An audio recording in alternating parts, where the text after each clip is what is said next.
Asia times में आपका स्वागत है। मैं हूं डॉक्टर मुज़फ़्फ़र ग़ज़ाली।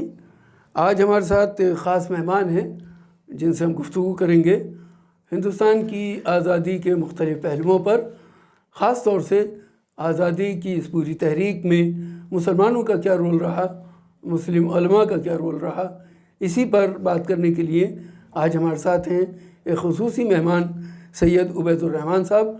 आइए हम आपकी मुलाकात कराते हैं डॉक्टर सैयद उबैदुर्रहमान साहब से। उबैदुर्रहमान साहब, आपका हमारे इस चैनल में बहुत स्वागत है, इस्तकबाल है।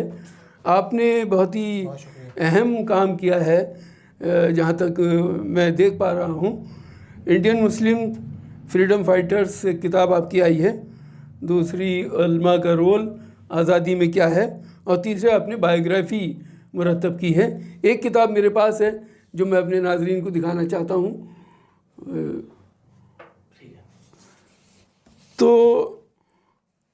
यकीनन मुसलमानों ने एक बहुत ही इंतहाई अहम रोल अंजाम दिया था आज़ादी की तहरीक में, लेकिन जाने अनजाने हिंदुस्तान की तारीख़ में या हिंदुस्तान में जिस तरह का माहौल बन रहा है उसमें कुछ ऐसा लगता है कि पूरी जंग आज़ादी में मुसलमानों का कोई रोल नहीं था और उन्होंने कोई खिदमत अंजाम नहीं दी। तो आपको ये ख्याल कैसे आया कि मुसलमानों का जंग आज़ादी में क्या रोल है, इस पर पूरी किताब लिखें? बहुत शुक्रिया, आपने दावत दी। और ये सवाल जो आपने किया है कि कैसे ख़्याल आया, असल में ये एक लंबी कहानी है। ये मेरी पहली किताब नहीं, जैसे आपने कहा। ये इससे पहले 2 साल पहले उलमाज़ role in India freedom movement with focus on Reshmi Rumal तहरीक, ये किताब आई और काफ़ी मकबूल हुई। उससे 2 साल पहले यानी 2017 में मेरी एक किताब Muslim freedom fighters contribution of Indian Muslims in the freedom movement आई थी। उसका उर्दू तर्जुमा भी आया था उस वक्त, मुस्लिम मुजाहिदीन आज़ादी और तहरीक आज़ादी में उनकी खिदमात के नाम से। तो असल में क्या है, हम लोग कुछ मटेरियल तलाश कर रहे थे कि कैसे इस चीज़ को, जो हमारे यहाँ आम तौर पर जब नाम आता है कि तहरीक में कौन लोग थे, क्या खिदमात अंजाम दी, तो हमारे यहाँ 2-4 ही लोग हैं जिनका नाम आता है। मौलाना अबुल कलाम आज़ाद हो गए, क़िदवाई साहब रफ़ी अहमद क़िदवाई हो गए, इस तरह 2-4 ख़ास लोग हैं जिनका नाम आते हैं। लेकिन आप अगर थोड़ा सा if you dig a bit deeper तो आपको अंदाज़ा होगा कि बहुत पूरी तहरीक आज़ादी में बहुत से ऐसे वो रहे हैं, क्या नाम है, स्टेजेस रहे हैं जहाँ पर मुसलमानों के हाथ में क़यादत थी, जहाँ पर मुसलमानों ने लीडरशिप रोल प्ले किया, जहाँ पर मुसलमानों ने उसको शुरू किया, उसको एग्जीक्यूट किया और उसको आगे कामयाबी तक बढ़ाया। तो अगर आप बात करें इसी को थोड़ा सा और हम तफसील में बात करें तो आप देखें कि रेशमी रुमाल तहरीक, जिसमें महमूदुल हसन शेखुल हिंद मौलाना महमूदुल हसन जिसको शुरू किया था, मौलाना उबैदुल्लाह सिंधी उसमें साथ में थे। और उसमें तकरीबन कई सौ उलमा को, जब वो नाकाम हुई वो तहरीक, तो बहुत सारे तकरीबन 250 से 300 उलमा को यानी उम्र कैद का सामना करना पड़ा था, जो अंग्रेज़ी गवर्नमेंट ने उनको किया। इसके बारे में आप देखें किसी को पता नहीं। 1857 के बारे में ख़ुद अंग्रेज़ मुसन्निफ़ीन का जो पूरी जिन्होंने हिस्ट्री लिखी है, तो उसका बुनियादी जो इर्तिकाज़ है वो इस चीज़ पर है कि वो उसका पूरा जो मुजरिम गर्दानते हैं मुसलमानों को गर्दानते हैं। और आप देखें कि आज़ादी के बाद जब आज़ादी की जंग जब नाकाम हुई तकरीबन 1 साल के बाद, यानी 1 साल तक तो दिल्ली में मुग़ल बादशाह बहादुर शाह ज़फ़र का कब्ज़ा रहा था और उनके साथी जो सिपाही और मुजाहिदीन थे उनका कब्ज़ा रहा था। तो उस वक्त आप देखें जब जंग आज़ादी में यानी 1857 में जब नाकामी हुई, तो उस वक्त किसको ज़्यादा सेक्रीफाइसेस देने पड़े थे जी, किसका नुकसान हुआ था? दिल्ली की जामा मस्जिद, जो मुसलमानों का पूरे हिंदुस्तान में एक कौमी निशान, एक इम्तियाज़ी निशान है, जिसकी एक वक़्त है। आप दिल्ली का तज़किरा करेंगे मुसलमानों का की मस्जिदों का, तो किसका सबसे पहले तज़किरा आएगा? जामा मस्जिद का। जामा मस्जिद को बंद कर दिया गया था। जामा मस्जिद को बैरक बना दिया गया था जहाँ सिख फौजियों को रखा गया था। और ये 1 महीना, 2 महीना, 3 महीने, 6 महीने नहीं, तकरीबन 3.5 साल तक वही हालत थी। दिल्ली में जब वो रिवोल्ट नाकाम हुआ, तो सिर्फ दिल्ली की मैं बात कर रहा हूँ, दिल्ली की पूरी आबादी को दिल्ली से बाहर निकाल दिया गया था, पूरी आबादी को। सिर्फ एक मुसलमान दिल्ली में बचा था, जो बहादुर शाह जफ़र, मिर्ज़ा गालिब जो थे, मिर्ज़ा गालिब को उनके महाराजा पटियाला से ज़ाती ताल्लुकात की वजह से उनको नहीं निकाला गया था, बाकी सारे मुसलमानों को निकाला गया था।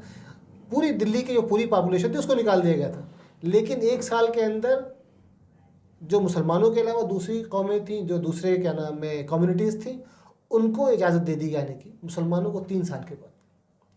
तो अगर उनको मुसलमानों की लीडरशिप का रोल का उनका उनको ये नहीं होता कि मुसलमानों का लीडरशिप रोल था, तो क्यों सज़ा देते मुसलमानों को?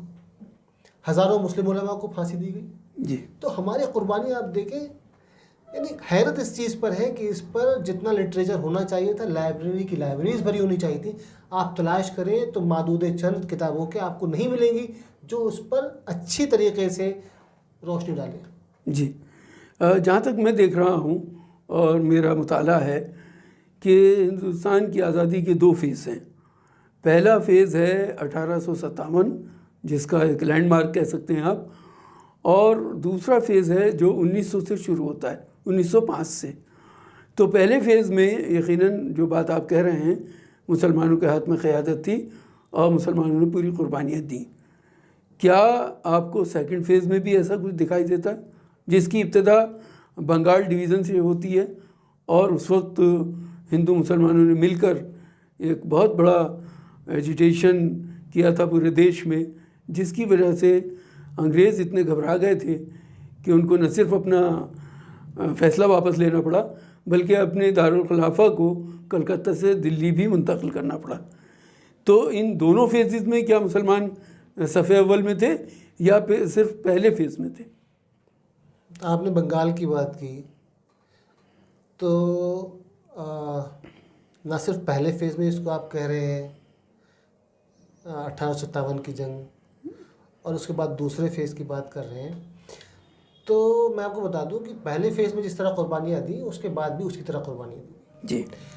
बल्कि आप देखें तो आप जिसको दूसरे फेज़ की बात कर रहे हैं, दूसरा फेज़ की जो शुरुआत जो आप कह सकते हैं, जो महात्मा गांधी के हाथ में जो क़यादत आई आज़ादी की, तो उसका एक लैंडमार्क जो आप कहेंगे उसको, वो मौलाना महमूदुल हसन का एंडोर्समेंट था गांधी के लिए, जो 1919 में जब ये वापस लौटे माल्टा की 3.5 साल कैद के बाद, मौलाना महमूदुल हसन लौटे वापस, तो बॉम्बे में उन्होंने एक फतवा दिया और उन्होंने कहा कि मुसलमानों के लिए को गांधी जी को अपना लीडर तस्लीम करना चाहिए, क्योंकि वही आदमी है जो लीडरशिप रोल प्ले कर सकता है अभी। तो देखिए, उससे पहले हिंदू और मुसलमान दोनों कौमें दोनों अलग अलग लेवल पर अलग स्ट्रगल कर रही थी।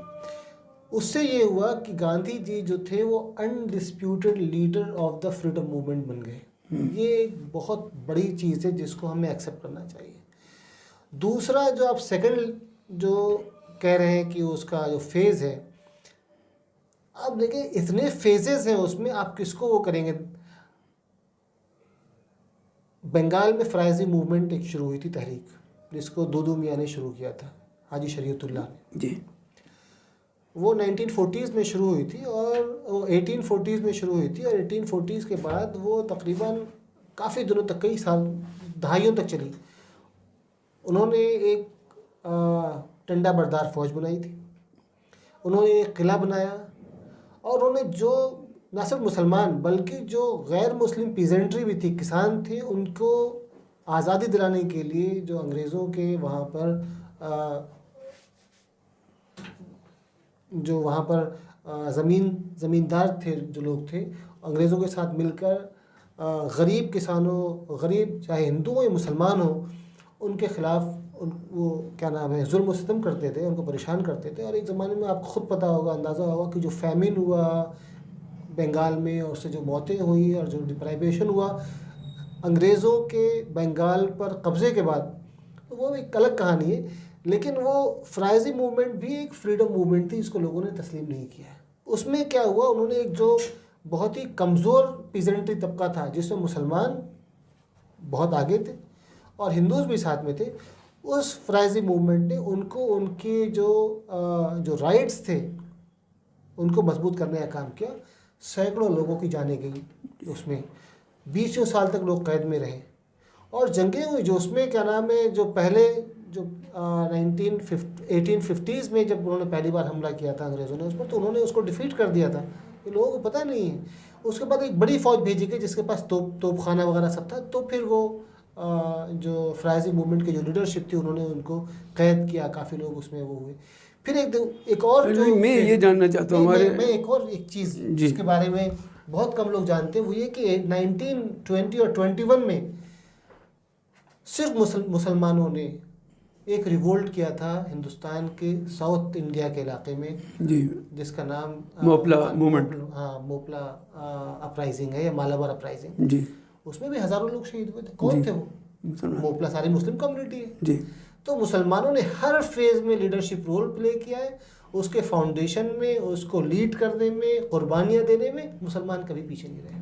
जी, मैं असल में ये हमारे नाज़रीन भी ये जानना चाहेंगे कि क्या गांधी को लीडर बनाने की वजह से मुसलमान जो हैं वो पीछे हो गए, उनकी कुर्बानियाँ भुला दी गई, या इसकी कोई और वजह है? देखिए, इसकी तो एक गांधी जी को जो लीडरशिप रोल देना था वो तो एक नेचुरल डेवलपमेंट था जो प्रोसेस का, क्योंकि गांधी जी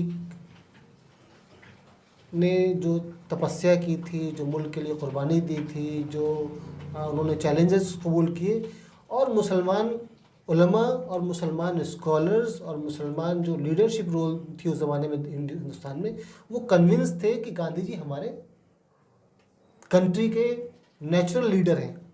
आप देखें हमारे जो हकीम अजमल ख़ान, फिर कांग्रेस के एक फॉर्मर प्रेसिडेंट को कहेंगे अंसारी साहब, मुख्तार अंसारी साहब, फिर मोहम्मद अली जौहर और दूसरे जितने भी लोग हैं, वो गांधी जी के बहुत ज़बरदस्त मुरीद थे। क्या मुसलमानों ने ये सोचा कि बग़ैर किसी गैर मुस्लिम को आगे रखे देश आज़ाद नहीं हो सकता? नहीं, ये देखिए क्या है, ये मुसलमान और गैर मुसलमान का मसला नहीं था। उस ज़माने में जो आपके एस्पायरेशंस को, आपकी तमन्नाओं को, आपकी आरज़ुओं को बेहतर अंदाज में दुनिया के सामने पेश कर सके और जो नेचुरल लीडरशिप के तौर पर सबको काबिल कबूल हो, तो एक लीडरशिप होती है, उसको आप बनाते नहीं हैं, वो लीडरशिप इमर्ज करती है लोगों में से। गांधी जी ने जो तपस्या की, लोगों को, बहुत से लोगों को बुरा लग सकता है, लेकिन अगर आप पढ़ें जो हकीम अजमल ख़ान ने लिखा है, जिस तरह का जो गांधी जी के सामने मौलाना मोहम्मद अली जौहर का जो इज्ज़ और इनकिसारी होती थी, आपको यकीन नहीं आएगा कि अगर गांधी जी की पर्सनालिटी इतनी बड़ी नहीं होती तो हमारे जो बड़े बड़े लीडर्स थे वो गांधी जी के ऊपर कुर्बान नहीं हो जाते। मौलाना इन्होंने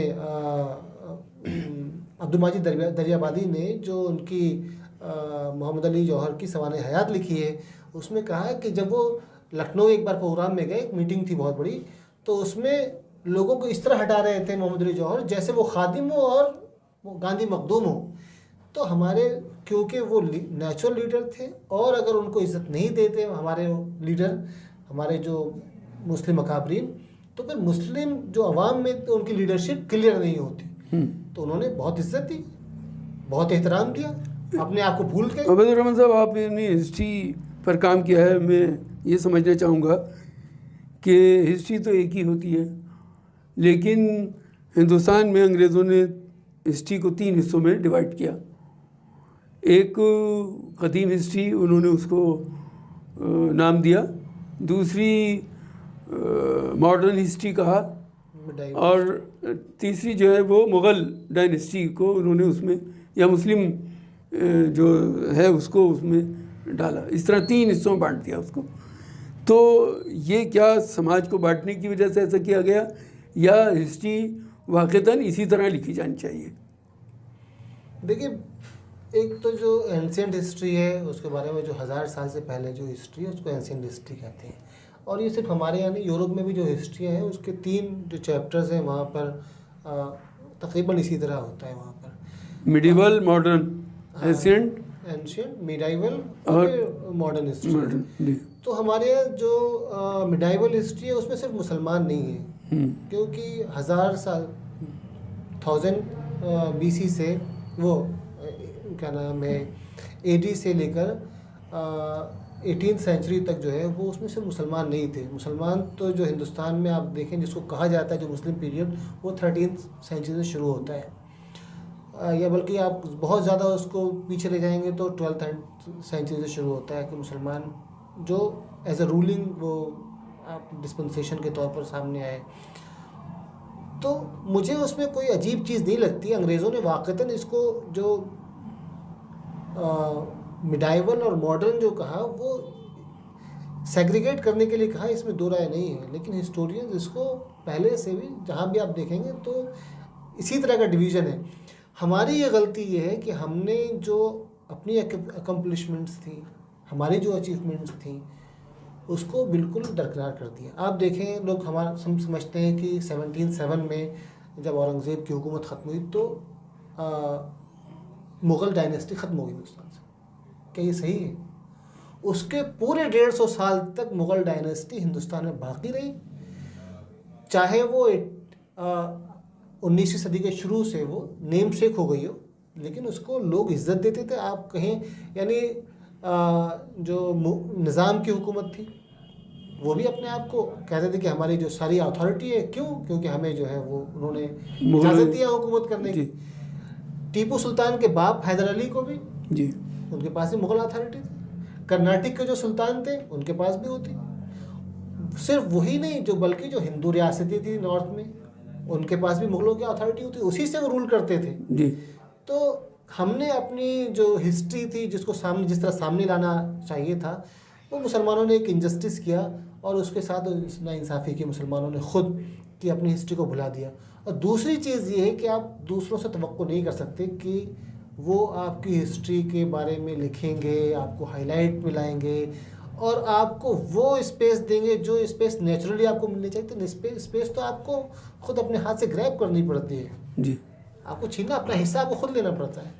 एक बात ये कही जाती है कि गांधी जब साउथ अफ्रीका से वापस आए तो उसके बाद उनको कहीं भी स्पेस नहीं मिल रहा था, और जब अंग्रेज़ों ने इंडिया एक्ट लागू किया 1912 में, उसके बाद गांधी को जगह मिलनी शुरू हुई। जबकि उससे पहले वो बंगाल गए, बाल गंगाधर तिलक से मिले, मालवीय से मिले और तमाम लोगों से मिले, लेकिन किसी ने भी उनको बहुत ज़्यादा तवज्जो नहीं दी। लेकिन जब खिलाफत मूवमेंट शुरू हुआ 1925 में तो मुसलमान उनको उठाए फिरे, और इसकी वजह से मुसलमानों ने उनको लीडर बनाया, ना कि हिंदुस्तान के लोगों ने। इसमें कितनी सदाकत है इस बात में? देखिए, मैं तो ये समझता हूँ कि गांधी जी जब साउथ अफ्रीका से आए थे, बल्कि गांधी जी जब साउथ अफ्रीका से लंदन गए थे और वहाँ जो मीटिंग हुई, तो आपको साफ इससे ज़ाहिर होता है कि जो अंग्रेज़ भी और दूसरे भी वो समझ रहे थे कि ये एक इमर्जिंग लीडर है और उनकी बहुत इज्जत थी, हर आदमी उनको हाथों हाथ ले रहा था। तो हिंदुस्तान आए तो भाई आपको स्पेस बनानी पड़ती है। कहीं भी आप जाएंगे तो आपके लिए स्पेस जो है वो तैयार नहीं होती कि आप आएँ और आप मसनद पे बैठ जाएं। लेकिन ये कहना बिल्कुल गलत होगा कि मुसलमानों ने उनको लीडरशिप दी। मुसलमान तो पिक्चर में उसमें बाद में आए, गांधी जी पहले आए थे। और आप देखें कि मुसलमानों को भी कांग्रेस में थे मुसलमान, लेकिन कांग्रेस में मुसलमान जो जिस तादाद में दिखे वो गांधी जी के आने के बाद दिखे। यानी जब गांधी जी प्रोमिनेंस में आए तो मुसलमान उस वक्त मुसलमान कांग्रेस में आए ज़्यादा बड़ी तादाद में, वरना उससे पहले कांग्रेस को as a pro British force के तौर पर देखा जाता था, प्रो इस्टेब्लिशमेंट के तौर पर देखा जाता था। जब गांधी जी के हाथ में और उनके साथ के दूसरे लोगों के हाथ में लीडरशिप आई है तो उसके बाद फिर उसको एंटी इस्टेब्लिशमेंट देखा गया जी। तो देखिए, मुसलमानों की दोस्ती तो गांधी जी के साथ इब्तिदा से रही है। जी, गांधी जी जब साउथ अफ्रीका गए तो वहाँ जिन लोगों ने सपोर्ट किया, वो तो अब्दुल्ला साहब की उसी में गए थे, कंपनी में ही गए थे, बम्बई से अब्दुल्ला साहब की कंपनी में गए थे। तो मुसलमानों के साथ गांधी जी का जो बहुत पुराना साथ है, बचपन से साथ है उनका, जी। तो आप उसको, यानी मुसलमानों का रोल तो था ही। आप देखें जो फ्रीडम जो मूवमेंट्स में मुसलमानों का रोल रहा है, वो गांधी जी के सपोर्ट में मुसलमानों का रोल रहा है। आप ये देखें कि एक इतना बड़ा आदमी जो अपने, यानी मोहम्मद अली जौहर, वो अपने आप को मखदूम के तौर पर पेश करते हैं। यानी मुसलमानों ने गांधी जी को हाईलाइट किया, उनके कामों को हाईलाइट किया, उनके साथ सपोर्ट किया, उनको फंड किया, सब कुछ किया। जी तो इसमें सपोर्ट तो मुसलमानों का अव्वल ता आखिर उनके साथ रहा है। जी। और लोगों को रिडिक्यूल करने के बाद भी कि आप क्यों एक नॉन मुस्लिम को सपोर्ट कर रहे हैं, मुसलमानों की एक बड़ी तादाद बशमूल उलमा के तबके के गांधी जी के साथ रही आखिर तक। जी, तो मेरा आपसे ये सवाल है कि जो आपने ये किताब जो आपने लिखी है और इस तरह की 3 किताबें आपकी आई हैं, इसके अंदर आपने फोकस आपका क्या रहा, किस चीज़ को आपने ज़्यादा फोकस किया है? देखिए, फोकस मेरा ये था कि हमारे जिन लोगों ने, हमारे बुज़ुर्गों ने जो कुर्बानियाँ दी हैं, उनमें से एक सेक्शन तो वो है जिनका नाम सब जानते हैं, लेकिन हमें उन लोगों की भी मेमोरीज़ को प्रिजर्व करना है जो जिनको लोग नहीं जानते और बहुत बड़े बड़े काम किए हैं। सदरुद्दीन आज़रुद्दा का नाम लोग एज ए शायर जानते हैं, लेकिन ये नहीं जानते कि उनको अंग्रेज़ों ने 1857 के बाद उनके बेटों समेत, जो खुद बड़े स्कॉलर थे, पॉइंट ब्लैंक रेंज से मार के शहीद कर दिया। वो नहीं जानते। फिर बेशुमार ऐसे लोग हैं। आप देखें, मैं अभी तस्करा किया मैंने, जो हमारे फ़राइज़ी मूवमेंट की लीडरशिप थी, दूदू मियाँ वगैरह के बारे में कौन जानता है। तो ये आपका काम 1857 से 1900 तक के ऊपर बेस्ड है या आपने आखिर तक 1947 तक लिया है? एक्चुअली क्या है, इसमें ये जो किताब है ये बायोग्राफीज़ हैं लोगों की, शॉर्ट बायोग्राफीज़। बाज़ के बारे में 25-20 सफ़ात के ऊपर मज़ामीन है, तफसीली मज़ामीन है, बाज़ के बारे में छोटे मज़ामीन हैं। जी। तो ये तो जैसे मौलाना अबुल कलाम आज़ाद, वो तो भाई 20th सेंचुरी के आप देखें शुरू से लेकर मिड तक हमारे बीच में थे, और बाद में जो है आज़ादी के बाद पहले कांग्रेस के 2 बार प्रेसिडेंट रहे, उसके बाद जो है आज़ादी के बाद वज़ीर तालीम भी रहे। तो ये किताब आई आपकी इंडियन मुस्लिम फ्रीडम फाइटर्स, जो मुस्लिम मुजाहिदीन आज़ादी के नाम से छपी है।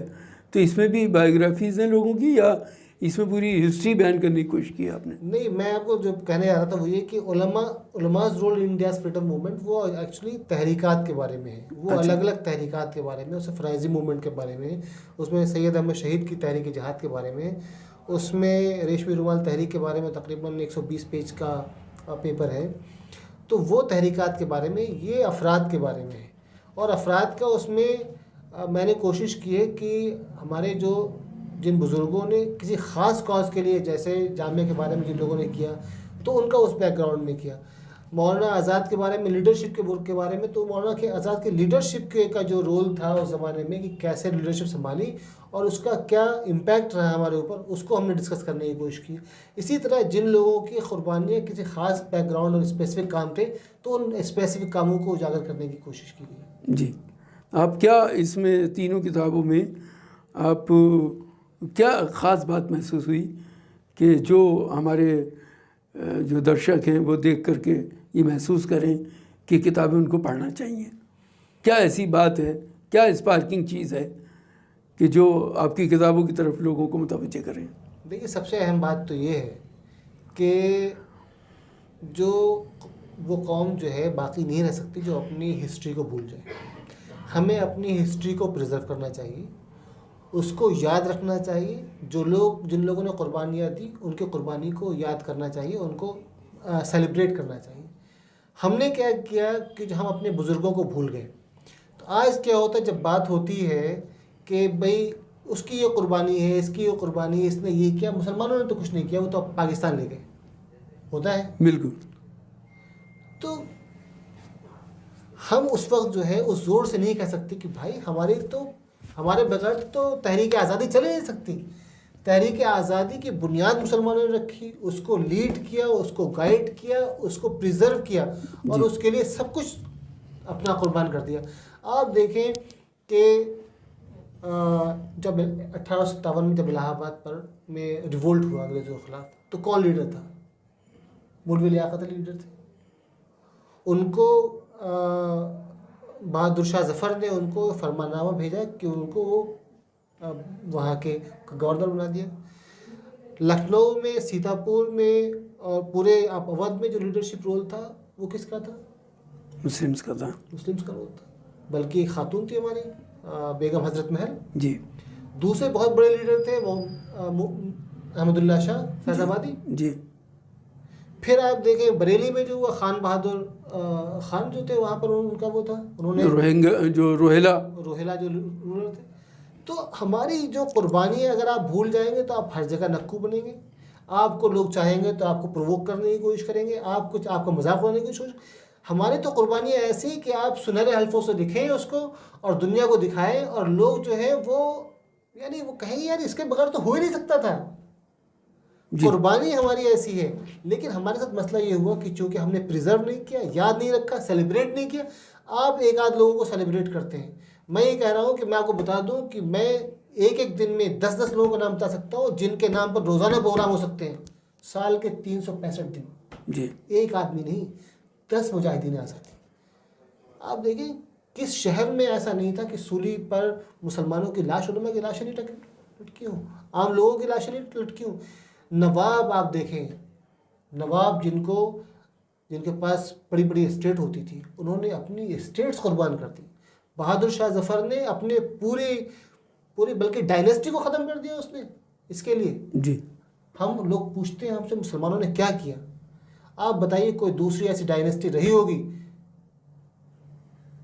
मुसलमानों को छोड़ के जिसने अपनी पूरी डायनेस्टी को ख़त्म करवा दिया हो जंग आज़ादी के लिए?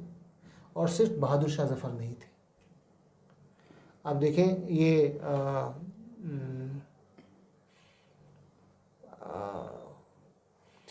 कई और ऐसी मुस्लिम डायनेस्टीज़ ऐसी थी जिन्होंने बहुत कुर्बानियाँ दी।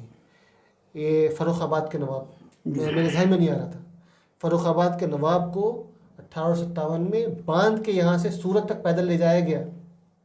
क्यों ले जाया गया? पैदल ले जाया गया।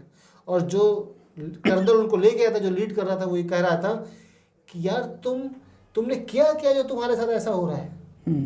उनके पूरे स्टेट को जो था वो गवर्नमेंट ने अपने कब्जे में कर लिया। उनके बच्चों को का कोई पता नहीं, बाद में पता चला फिर। लेकिन वो आदमी पेन्योरी के हाथ में, गुर्बत की हालत में यमन में मरा। क्यों मरा? चाहता तो अंग्रेज़ों के साथ मिला लेता, बहुत से नवाबों ने हाथ मिलाया, लेकिन नहीं किया क्योंकि उनका कन्विक्शन था कि ये मुल्क की आज़ादी के लिए कि खातिर हम किसी हद तक भी जाएंगे। तो हमें इनको सेलिब्रेट करना चाहिए, इनकी लाइफ्स को सेलिब्रेट करना चाहिए और दूसरों को ये मौका नहीं देना चाहिए कि भाई हमने तो कुछ किया नहीं, हमारे पास तो कुछ है ही नहीं। क्योंकि हम जो है, आप किसी से बड़े आलिम से पूछ लीजिए, स्कॉलर से पूछ लीजिए, उनको नहीं पता 2-4 लोगों के बारे में। हमने उसके लिए वो नहीं किया। तो जो हमारे साथ टॉन्ट किया जाता है उसके रिस्पॉन्सिबल कौन है? दूसरे नहीं, हम हैं। हमें प्रिजर्व करना चाहिए था। आपका क्या पैगाम है हमारे दर्शकों के लिए? मैं सिर्फ ये कहना चाहता हूँ कि